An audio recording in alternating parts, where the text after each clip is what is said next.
नमस्कार दोस्तों। चाइना ने डिक्लेयर कर दिया कि इस्लाम एक मेंटल इलनेस है और इस मेंटल इलनेस को ठीक करने का इलाज भी इन्होंने ढूंढ लिया है। और इनका जो इलाज है वो ये है, अकॉर्डिंग टू चाइना, कि जो इनकी सोर्स ऑफ मैडनेस है इसे ही खत्म कर दिया जाए। अब आप बोलेंगे सोर्स ऑफ मैडनेस तो इनकी किताब होगी, और भैया किताब के ऊपर बाद में आएंगे। पहले तो जो इनकी मस्जिदें थी उसको इन्होंने कन्वर्ट कर दिया है डांसिंग हॉल्स के अंदर। और वहां पर जो ये डांसिंग हॉल्स हैं उसके अंदर ये पोर्क खिलाते हैं इन लोगों को, यानी कि सुअर का मीट, डेलिकेसीज जिसको बोलते हैं, वो खिलाई जाती हैं, ताकि ये इनको पता लगे कि जो जिस जिसको ये हराम बोलते हैं वो चीजें जब की जाएंगी तो इनकी ऊपर जाकर एंट्री बैन हो जाती है जन्नत में। वही वाली बात कर रहा हूं। अब मैं क्यों बोल रहा हूं? क्योंकि यहां पर ये बोलते हैं इस्लाम में कि अगर इनकी बॉडी का कोई पॉट पार्ट कट जाता है तो ये ऊपर जाकर एंट्री नहीं मिलती। तो चाइना वाले क्या करते हैं, मैं कई बार बोला आपको, चाइना में इनकी किडनियां निकाल लेते हैं ताकि ये पूरे ऊपर जाएंगे नहीं। तो जो ऊपर पूरे जाएंगे नहीं तो इनकी एंट्री जन्नत में बैन हो जाएगी। अब इनको सबको जब ऊपर भेजते हैं, जिंदा जब होते हैं इनकी किडनियां निकाल लेते हैं, क्योंकि ये इंसान बनते नहीं है, क्योंकि मेंटल इलनेस से ये भरे हुए हैं। तो चाइना ने ब्यूटीफुल फॉर्मूला जो मैंने बताया आपको वो निकाल लिया। अब बात ये करते हैं कि क्या ये फॉर्मूला पूरे दुनिया में भी अप्लाई हो सकता है या कोई और इनका इलाज है, और भारत को क्या करना चाहिए। पहली बात तो ये है कि मेंटल इलनेस जो चाइना बोलता है, is it true that Islam is a mental illness? जब आप किसी मुसलमान से बात करते हैं वो तो ये बोलते हैं कि भी हमारे से ज़्यादा पीसफुल कोई जो रिलीजन है वो है ही नहीं। ये अपने आप को पीसफुल बोलते हैं, और हम बोलते हैं कि भाई आपने तो बोला था कि हम पीसफुल हैं। ये बोलते हैं कि हमने फुल जो है आप फुल समझे हैं, हम तो फूल बोल रहे थे, हम पीसफुल थे। तो अब दोबारा से बात करते हैं कि चाइना का जो सॉल्यूशन है, क्या यही सॉल्यूशन है या कोई और सॉल्यूशन है? मंजरी जी, जय सिया राम। जय सिया राम। चाइना ने बोल दिया ये मेंटल इलनेस है इस्लाम, ये सही है। ये तो बोलते हैं कि वी आर वेरी पीसफुल और हमारे से ज़्यादा शांति वाला कोई मजहब ही नहीं है। एक धमाका होता है, उसके बाद लंबी शांति होती है। शांति वाला वाकई कोई दूसरा नहीं है। धमाके के बाद लंबी खामोशी होती है। उसी शांति की बात कर रहे हैं। गलत कहाँ कह रहे हैं, बिल्कुल सही कह रहे हैं। लेकिन ये चीज तो विराथू ने भी कही है। ये चीज सब जगह कही है। देखिए, दूसरी दूसरे तरीके से अगर आप देखें तो अभी हम आ जाते हैं लेटेस्ट घटना पे। बांग्लादेश में, बांग्लादेश 1973 में मुस्लिम एट्रोसिटी थी, जो वेस्ट पाकिस्तान की ईस्ट पाकिस्तान पे जो एट्रोसिटी थी, उसी से तंग आकर के बांग्लादेश बना। भारत को में ये उस समय विलय चाहते थे, परंतु उन्हें स्वतंत्रता दे दी गई, एक सेपरेट अस्तित्व दे दिया गया कि ठीक है, आप अपनी देश चलाइए। आज ये देश वापस पाकिस्तान की गोद में बैठा हुआ है। उन्हीं से जिनसे, हाँ, मुक्ति पाने के लिए इन्होंने मुक्ति वाहिनी वगैरह बनाई और बहुत ज्यादा वो किया, आंदोलन किए, बहुत सारा सेटबैक झेला, और भारत की मदद से एक युद्ध लड़ा। ठीक है, आज उन्हीं के साथ है। सारा सब कुछ कर लिया। यूनुस साहब आए, जिहादियों को छोड़ा, समाज में इतना कत्लो गारत किया। ऐसा नहीं है कि शिया सुन्नी का दंगा नहीं हुआ। ऐसा नहीं है कि एक मुसलमानों की एथनिक कम्युनिटी ने दूसरी एथनिक कम्युनिटी के ऊपर अटैक नहीं किया। हम सारे फेसेस देख चुके हैं, जिहाद के भी और अत्याचार के भी। ओके। अब दूसरा क्या हुआ कि जब इन लोगों से ये कहा गया कि अब आप जो है क्या करेंगे, तो धमकी दी गई कि भाई आप डिसाइड कर लीजिए। यूएस ने कह दिया कि बांग्लादेश अब भारत के उसमें है। और जयशंकर जी ने कहा कि अब आप डिसाइड कर लीजिए कि आप पॉलिटिकली किसके फेवर में है, किसके अगेंस्ट में है। और तो अभी क्या हम देख रहे हैं, देखिए, जो चीज ये साबित कर रहे हैं, हम ये नहीं कह रहे कोई दूसरा इनको क्या कह रहा है, जो ये खुद साबित कर रहे हैं। तो इनके वकर उस जमान है जो इनके लेफ्टिनेंट जनरल है बांग्लादेश के, उन्होंने खुद ही पाला बदल किया। अब वो प्यार और अहिंसा और इन सब की बातें करने लग गए। यही आर्मी जो कल तक पुलिसिंग कर रही थी और सिविलियंस पे अत्याचार कर रही थी, उसी आर्मी के वही चीफ जो अराकान आर्मी से अपनी रक्षा नहीं कर पा रहे थे, कॉक्स बाजार तक आ गई है, और अराकान आर्मी धीरे धीरे इनके यहाँ घुसती आ रही है। वही आर्मी चीफ अब कह रहे हैं कि हमने जो किया वो गलत किया, वो डेमोक्रेसी नहीं थी और अब हमें शांति की बात करनी चाहिए। और जो अनारकी है वो हमारी अपनी बनाई हुई है, जो कंट्री है वो रिस्क में है, खतरे में है देश। सारी बातें ये खुद ही कर रहे हैं। जिस यूनुस को ला करके यूएसएआईडी की मदद से इन्होंने बहुत अच्छे से ला के बैठाला था, अब उसका क्या करना है ये फैसला नहीं कर पा रहे हैं। तो इनको सारे साजो सामान दे दीजिए, इनको सारा पैसा दे दीजिए, इनको अधिकार दे दीजिए, इनको लैंड दे दीजिए, फिर इनको खाना दीजिए, मकान दीजिए और दवाइयां दीजिए और हर तरीके से इनको पाल पोस करके सेध करके रखिए, इनकी रक्षा भी कीजिए। उसके बाद जो होता है बांग्लादेश उसका उदाहरण है। अब आप, मैं जनता से कहूंगी जो हमारे श्रोता हैं, आप नॉमेनक्लेचर कीजिए, हम नहीं करेंगे, मैं और सुमित जी नहीं करेंगे। आप ये देख लीजिए, अभी भी बात हो रही है, बहुत सारे लोग ये कह रहे हैं कि बांग्लादेश में देखिए भारत को इसको एक्सेस करना पड़ेगा, क्योंकि जिस तरीके से बांग्लादेश बना हुआ है वो भारत के लिए अलग होने पर भी थ्रेट है और मिलने पे भी थ्रेट है। तो एक चीज दोनों केस में कॉमन हो गई कि बांग्लादेश भारत की संप्रभुता पे छोटा होते हुए भी एक खतरा है, या खतरा तो नहीं बोलेंगे, एक सरदर्द है वो आपका। तो सरदर्द अगर बाहर है आपके ज्यूरिडिक्शन से तो भी सरदर्द है, और आपके ज्यूरिडिक्शन में आ जाएगा तो भी सरदर्द है। बाहर का केस आपने देख लिया, 71 में आपने उन्हें अपने आप से बाहर रखा, 2025 में 24 से इन्होंने बवाल करना, ऐसा नहीं है कि बीच में नहीं किया, पर अब तो पूरा ही बवाल हो गया है। अब अगर आप बांग्लादेश को एक्सेस कर लेते हैं, तो जैसे आपके पास कश्मीर है, आतंकवाद से जूझ रहा है और मुस्लिम बहुल है, पर क्या हर कश्मीरी भारत की सड़क पे आकर के प्रॉब्लम कर ले रहा है? जवाब है नहीं। तो आपको करना क्या है, आपको इसकी सीमाएं परमिट के हिसाब से वो करनी है, आपको इनकी ब्यूरोक्रेसी को ट्रेन करना है भारत के हिसाब से, वहां पर भारत के कानून लगाने हैं, वहां पर भारत की शिक्षा पद्धति लगानी है, और धीरे धीरे वहां पर जितने भी मिसक्रेडेंट्स हैं या उपद्रवी हैं या अपराधी हैं, उनको कड़ी से कड़ी सजा दे करके जो है समाज को शुद्धिकरण करना है। आपको अपने अज्ञात बंदूकधारी वहां पर एक्टिवेट करने पड़ेंगे। आपको उनके वो लोग जो अब, जैसे इनके वकरुज्जमान है लेफ्टिनेंट जनरल आर्मी चीफ, वो भारत के साथ मिलकर के काम करने के लिए तैयार है। ऐसे लोगों को जो है, क्योंकि आप जाएंगे, आप कुछ करेंगे, ठीक करने की कोशिश करेंगे, तो ये उसको भारत वर्सेस बांग्लादेश, हिंदू वर्सेस मुस्लिम बना देंगे। पर उन्हीं के वकरुज्जमान अगर उनको ही सुधारेंगे तो ये सारे नैरेटिव ध्वस्त हो जाते हैं। तो आपको क्या करना है, उन्हीं में से लोग निकाल करके उनको ठीक कराना है। तो बांग्लादेशियों को ठीक कौन करेगा? स्वयं बांग्लादेशी। ठीक होने के बाद किसका राज होगा?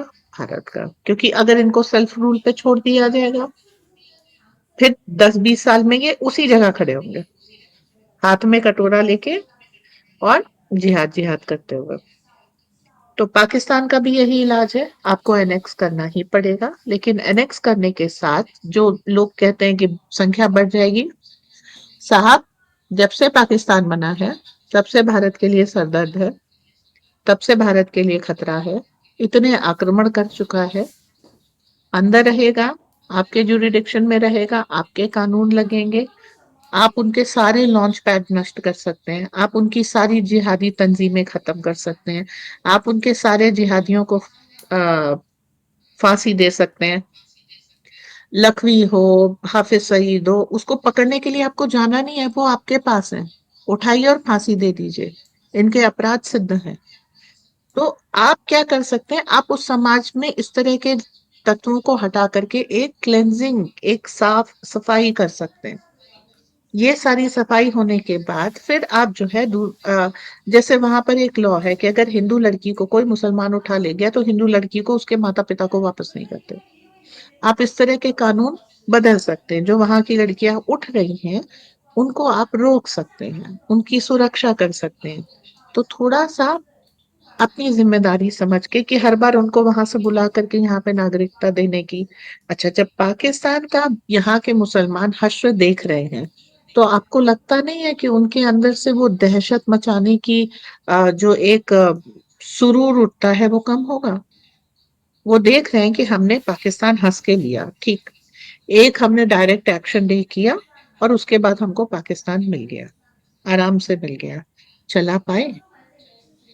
बांग्लादेशी ही डायरेक्ट एक्शन डे कर रहे थे और ये सारी चीजें किए थे।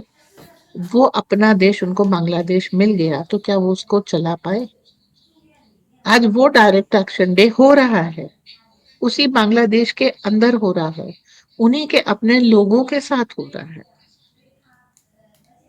एक मुसलमानों का वर्ग दूसरे वर्ग के साथ कर रहा है।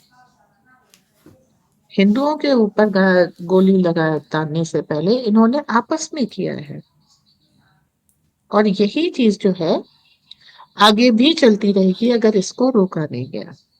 तो अगर वहां पे आपको, भाई आपने 71 की वॉर क्यों लड़ी थी? कि पाकिस्तानी मुसलमान बांग्लादेशी मुसलमानों के ऊपर अत्याचार कर रहे थे और बांग्लादेशी मुसलमान जान बचाने के लिए भारत में आ रहे थे, इसीलिए तो ये युद्ध हुआ। भारत का तो कोई इसमें हाथ नहीं था, लेकिन इतने सारे घुसपैठिए आ गए थे कि भारत को इसमें भाग लेना पड़ा। तो सवाल ये उठता है कि जब आपको, अफगानिस्तान भी भारत का एक समय टुकड़ा था, ठीक है, अफगानिस्तान भी जो कुछ हुआ, पहले रशिया घुसा, फिर अमेरिका घुसा, फिर रशिया निकला, अमेरिका निकला, लेकिन आज पाकिस्तान, अफगानिस्तान की क्या हालत है? तालिबान से त्रस्त है, वहां के लोग पलायन कर रहे हैं। पाकिस्तान में भी हुकूमत से, तंजीम से लोग त्रस्त हैं, लंदन की तरफ पलायन कर रहे हैं। तो आपको जो चीज दे दी गई आपके हाथ में, वो आपने कैसे चलाई? अब आ जाते हैं दुबई जैसे देशों पे। वहां पर क्या है?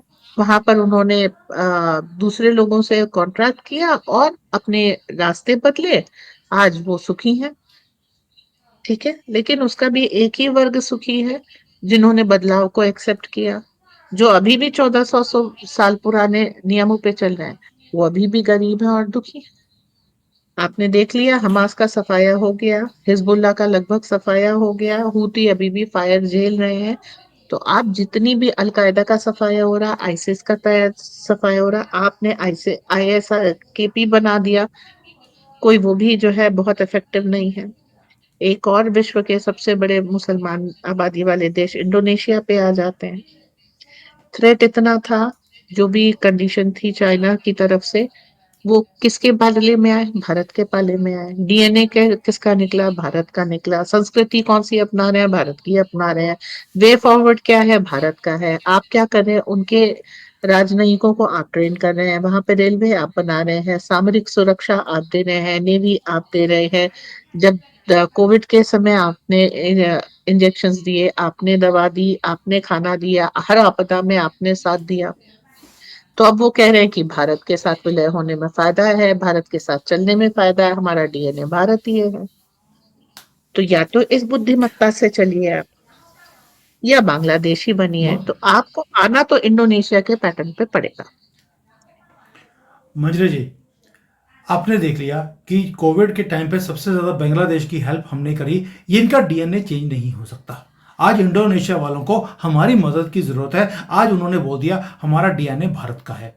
जैसे ही वो इस प्रॉब्लम में से निकल जाएंगे, उसके बाद इनका जो डीएनए है वो 1400 साल पुराना चला जाएगा। ये भूल जाएंगे ये कौन थे। लेकिन क्वेश्चन वही था कि चाइना ने जो बोला है कि इस्लाम एक मेंटल इलनेस है और पागल जो आदमी होता है उसे पागल खाने में रखा जाता है। हमने भी पागल खाने दे दिए इनको, कि पाकिस्तान नामक का पागल खाना और एक बांग्लादेश नाम का पागल खाना। और आज आप बोल रही हैं कि इन पागलों को जो इन पागल खाने में छोड़ा गया था, इन दोनों पागल खानों को हम अपने कंट्री में विलय कर लें ताकि ये प्रॉब्लम सॉल्व हो जाएगी। वो सॉल्व होगी या बड़ी होगी ये आपके सामने है। चाइना का जो फॉर्मूला है, या जो गाजा में ट्रंप ने किया, धक्के मारकर बाहर निकाल दिया, वापस बोल दिया वापस आने भी नहीं देंगे। क्या अब यही एक सॉल्यूशन नहीं है, इंस्टेड ऑफ कि हम बांग्लादेश को भी ले लें, उधर से पाकिस्तान को ले लें? वो तो कोई सॉल्यूशन हुआ नहीं। भाई और कई साहब, लोग बोलते भी हैं कि मंजरी जी बार बार बोलती हैं कि आप पागल खाने को अपने साथ विलय कर लीजिए। आप यहाँ पे जो पागल हैं इन्हीं को बाहर क्यों नहीं निकाल देते, जैसे गाजा में से निकाला है? भाई साहब, मैं आपको दूसरी बात भी बोल रही हूँ कि बांग्लादेश नाम के पागल खाने को जो सुधारेगा वो बांग्लादेशी ही होगा। जो पाकिस्तान को सुधार रहा है वो टीटीपी है, उन्हीं का अंग है जो पाकिस्तानियों को सुधार रहा है। उनको जो सुधार रहा है वो बीएलए है, उन्हीं का अंग है। हम क्या कर रहे हैं? हम उन्हीं से उन्हीं को सुधार रहे हैं, हम सुधारने नहीं जा रहे हैं।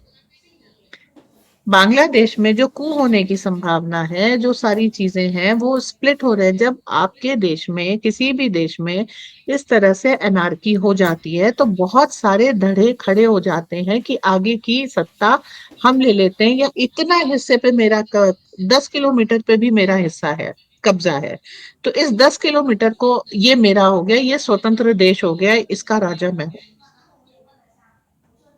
आपको कुछ करने की जरूरत नहीं है। आपने बलूचिस्तान को क्या दिया जो वो पाकिस्तान सुधार रहा है? स्वतंत्र देश ही हो गया है बलूचिस्तान, आपने उसमें कुछ नहीं किया।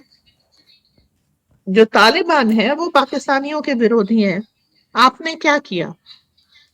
आटा दिया ना। हम तो हम तो आटा शांत लोग दिया, हैं, हम तो कुछ बेचारे करते भी भूखे नहीं मर हैं। रहे थे। हाँ तो बस देखो, कांटे से कांटे को निकाला जाता। आप हर चीज को जो है अपने सर पे क्यों बोझ ले रहे हैं?